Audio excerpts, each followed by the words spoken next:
পবিত্র মাহে রমজান উপলক্ষে নোয়াখালীতে প্রথমবারের মতো অনুষ্ঠিত হয়েছে জীবন আলো হিফজুল কোরআন প্রতিযোগিতা ও জাতীয় কেরাত ও সাংস্কৃতিক সম্মেলন। 25শে ফেব্রুয়ারি বুধবার বসুরহাট হাই স্কুল মাঠে সামাজিক সংগঠন জীবন আলোর উদ্যোগে এই প্রতিযোগিতা অনুষ্ঠিত হয়। অনুষ্ঠানে সভাপতিত্ব করেন আয়োজক কমিটির আহ্বায়ক মাওলানা নুরুল্লাহ লন্ডনী।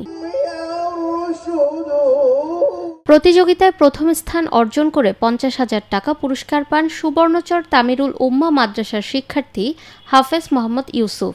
দ্বিতীয় স্থান অর্জন করে 30,000 টাকা পান একই মাদ্রাসার তানভীর হোসেন এবং তৃতীয় স্থান অর্জন করে 20,000 টাকা পান সেনবাগ তাহসিনুল কোরআন মাদ্রাসার শিক্ষার্থী মোহাম্মদ সাইদ হাসান সাইম।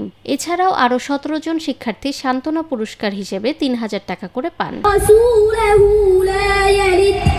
অনুষ্ঠানে প্রধান অতিথি হিসেবে উপস্থিত ছিলেন আন্তর্জাতিক খ্যাতিসম্পন্ন কারি শায়েখ আহমেদ বিন ইউসুফ আল আজহারি। প্রধান বিচারক হিসেবে উপস্থিত ছিলেন হুফাজুল কোরআন ফাউন্ডেশন বাংলাদেশের চেয়ারম্যান হাফেজ কারি আব্দুল হক ও বাংলাদেশ সেনাবাহিনীর কেরাত প্রশিক্ষক হাফেজ কারি মাহবুবুর রহমান। প্রতিযোগিতায় নোয়াখালীর প্রায় 50টি হিফজ শিক্ষা প্রতিষ্ঠানের 3 শতাধিক শিশু কিশোর অংশ নেয়।